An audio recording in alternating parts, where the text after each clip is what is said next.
Good morning everyone, welcome to civil services study practice set number ये 200 है और UPPCS की टेस्ट सीरीज चल रही है।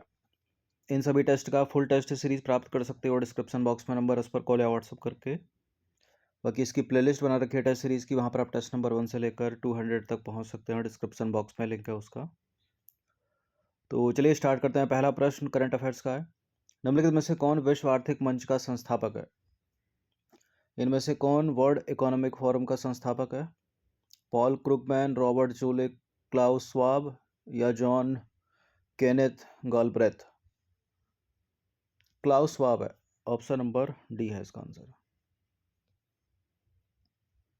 बहुत सारी रिपोर्ट जो है वो वर्ल्ड इकोनॉमिक फोरम के द्वारा निकाली जाती हैं और एग्जाम में पूछी जाती हैं।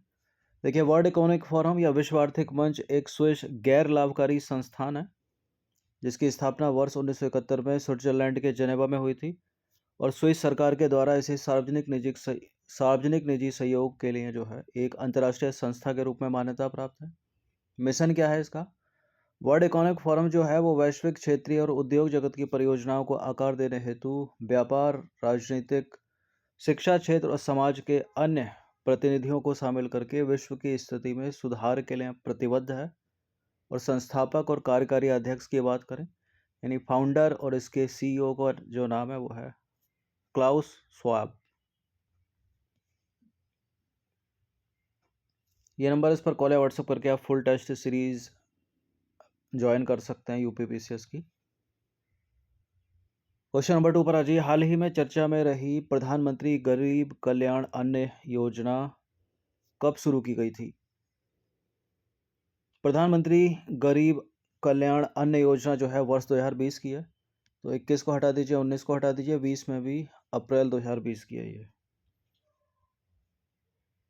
देखिए, पीसीएस की परीक्षा में, यूपी पीसीएस में खासकर योजना की जो सन है वो पूछ ली जाती है, हर साल पूछ जाती है। इंक्रीजिंग डिक्रीजिंग ऑर्डर में भी पूछ लेते हैं। तो प्रधानमंत्री गरीब कल्याण अन्न योजना को कोविड-19 के विरुद्ध लड़ाई में गरीब और संवेदनशील वर्ग की सहायता के लिए जो है प्रधानमंत्री गरीब कल्याण पैकेज के हिस्से के रूप में शुरू किया गया था। और जो वित्त मंत्रालय है वो इसके लिए नोडल मंत्रालय है, इस योजना के लिए, प्रधानमंत्री गरीब कल्याण अन्न योजना के लिए। क्वेश्चन नंबर 3 पर आ जाइए। निम्नलिखित में से कौन विश्व के देशों के लिए वैश्विक लैंगिक अंतराल रिपोर्ट जारी करता है? तो वही करता है जिसके संस्थापक और कार्यकारी अध्यक्ष क्लाउस स्वाब हैं, यानी विश्व आर्थिक मंच, वर्ल्ड इकोनॉमिक फोरम।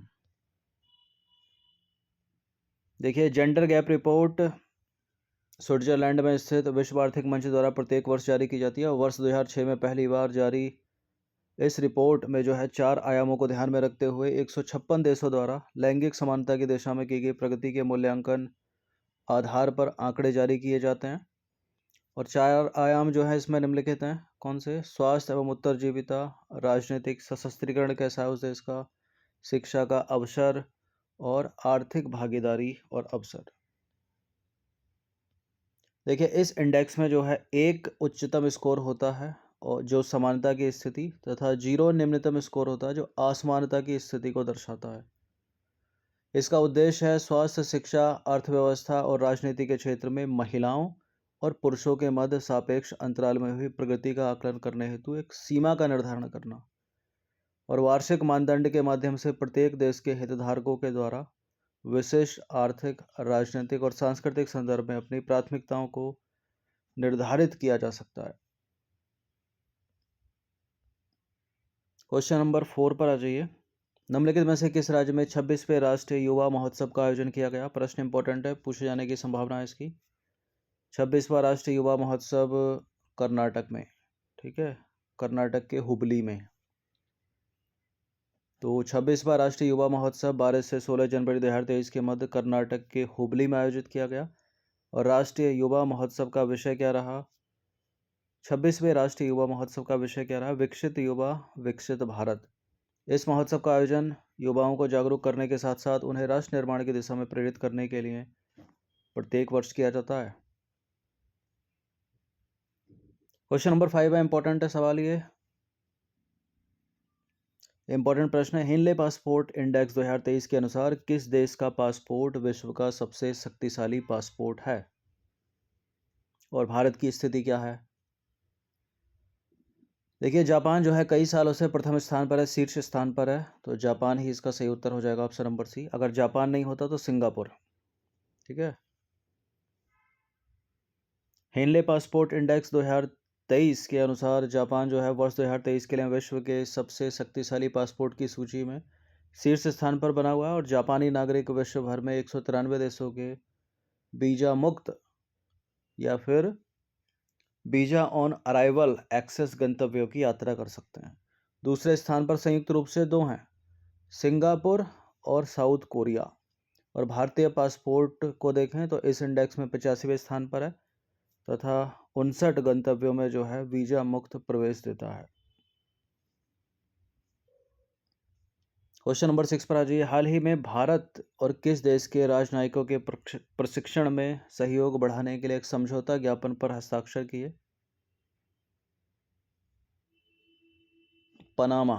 ठीक है, भारत और पनामा, ऑप्शन नंबर ए।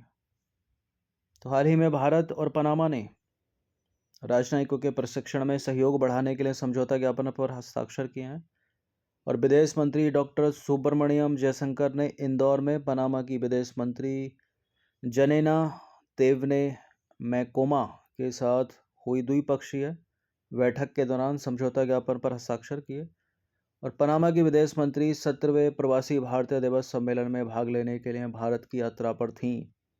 कहाँ मनाया गया, ये कई बार बताया है। क्वेश्चन नंबर 7 पर आ जाइए। हाल ही में 94 वर्षों के अंतराल के बाद बत्तख की जो है एक दुर्लभ प्रजाति निम्नलिखित में से किस स्थान पर देखी गई है? बताइए। मणिपुर की लोकटक झील में, जम्मू कश्मीर की बुलट झील में, ओडिशा की पुलकट झील में या पेंगोंग झील, लद्दाख? मणिपुर की लोकटक झील में देखी गई है 94 वर्षों के अंतराल के बाद, ऑप्शन नंबर है इसका आंसर। देखिए बत्तख की एक दुर्लभ प्रजाति और उस प्रजाति का नाम है ग्रेटर स्कूप, जिसे स्थानीय भाषा में सदांग गमन, ठीक है, सदाम गमन के नाम से जाना जाता है। इसको जो है हाल ही में 94 वर्षों के अंतराल के बाद मणिपुर के विष्णुपुर जिले में लोकटक झील में देखा गया है। और ग्रेटर स्कूप एक मध्यम आकार की गोता लगाने वाली बत्तख की प्रजाति है जो एनाटिडे वर्ग से संबंधित है। बत्तख की इस प्रजाति को मणिपुर के पक्षी विज्ञानी कुमकुम जोगेश्वर और वन्य जीव खोजकर्ताओं द्वारा देखा गया और पक्षी वैज्ञानिकों का कहना है कि 94 वर्षों के बाद लोकटक झील में बत्तख देखे जाने का यह रिकॉर्ड है, पहला रिकॉर्ड है। क्वेश्चन नंबर 8 पर आ जाइए। यूपीएससी सिविल सर्विसेज में इस तरह के प्रश्न ज़्यादा पूछे जाते हैं। पुराने और प्रयुक्त कंप्यूटरों या उनके पुर्जों के असंगत और अव्यवस्थित निपटान के कारण निम्नलिखित में से कौन से ई वेस्ट जो है पर्यावरण में निर्मुक्त या मुक्त हो सकते हैं? देखिए लेड भी इनसे निकलता है, पारा भी इनसे निकलता है, कैडमियम भी निकलता है इनसे, बेरिलियम, सारे हो सकते हैं। ठीक है, डी है इसका आंसर।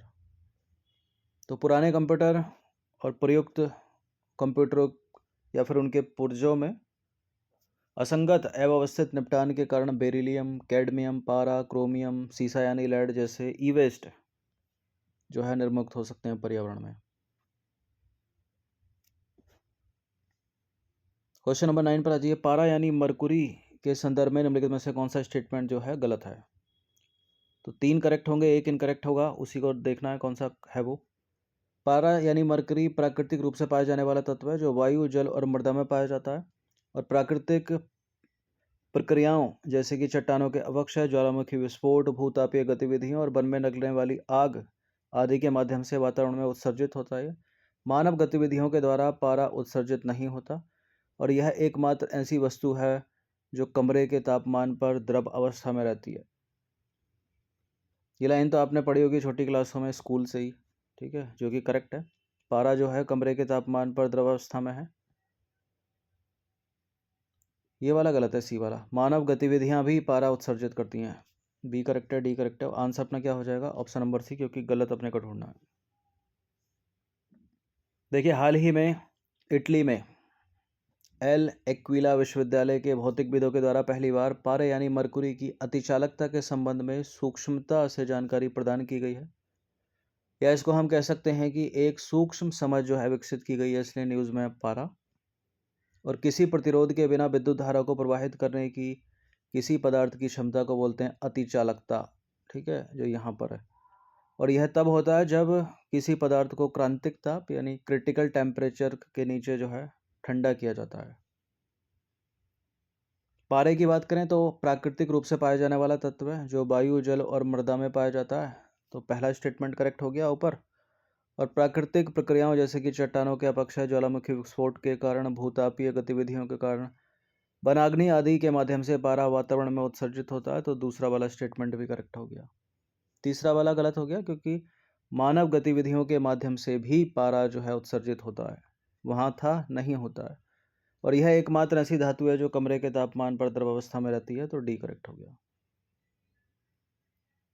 क्वेश्चन नंबर 10 पर आ जाइए। भारत के पश्चिमी घाट के संदर्भ में निम्नलिखित कथनों में से कौन सा कथन सही है? वेस्टर्न घाट की बात हो रही है। तो वेस्टर्न घाट भारत के 4 वैश्विक जैव विविधता हॉटस्पॉट में से एक है। इसे यूनेस्को की विश्व धरोहर स्थल के रूप में मान्यता प्राप्त है। पश्चिमी घाट जो हैं ये वो भारतीय मानसून पैटर्न को प्रभावित करते हैं। उपरोक्त सभी यूपीएससी वेस्टर्न घाट से पिछले 7 वर्षों में जो है 2 बार प्रश्न कर चुकी है। गुजरात से लेकर तमिलनाडु तक वेस्टर्न घाट जो है कम से कम 6 राज्यों में फैला हुआ है। ठीक है, गुजरात से लेकर काउंट कर लीजिए तमिलनाडु तक। तो फिलहाल ये तीनों के तीनों करेक्ट हैं और डी है इसका आंसर। तो हाल ही में क्यों न्यूज़ में है वेस्टर्न घाट? हाल ही में महाराष्ट्र के पश्चिमी घाट में एक दुर्लभ कम ऊंचाई वाले बेसाल्ट पठार की खोज की गई है। और यह जो खोज है जलवायु परिवर्तन का प्रजातियों के अस्तित्व पर होने वाले प्रभाव को समझने और विश्व भर में चट्टानी उभारों एवं उनके विशाल जैव विविधता के महत्व को संरक्षित करने की आवश्यकता के बारे में जागरूकता बढ़ाने में मदद कर सकती है। ठीक है, पश्चिमी घाट की बात करें तो भारत के पश्चिमी तट के समानांतर और केरल, महाराष्ट्र, गोवा, गुजरात, तमिलनाडु और कर्नाटक राज्यों के पहाड़ों की श्रृंखला से मिलकर बना है वेस्टर्न घाट। यानी देखा जाए तो गुजरात से लेकर तमिलनाडु तक। ठीक है, वेस्टर्न पट्टी को पकड़ के आइए, नीचे काउंट करते रहिए। और पश्चिमी घाट भारत के 4 वैश्विक जैव विविधता हॉटस्पॉट में से एक है। अन्य 3 कौन कौन से? हिमालय, भारत बर्मा क्षेत्र और सुंडालैंड। सुंडालैंड यानी निकोबार द्वीप समूह शामिल है इसमें। और वेस्टर्न घाट को यूनेस्को की विश्व धरोहर सूची में शामिल किया गया है। और पश्चिमी घाट या वेस्टर्न घाट भारतीय मानसून पैटर्न को प्रभावित करते हैं जो इस क्षेत्र की गर्म उष्णकटिबंधीय जलवायु को प्रभावित करते हैं। ठीक है, वेस्टर्न घाट भारतीय मानसून पैटर्न को प्रभावित करेगा। मानसून पैटर्न क्या करेगा? इस क्षेत्र की गर्म उष्णकटिबंधीय जलवायु को प्रभावित करेगा।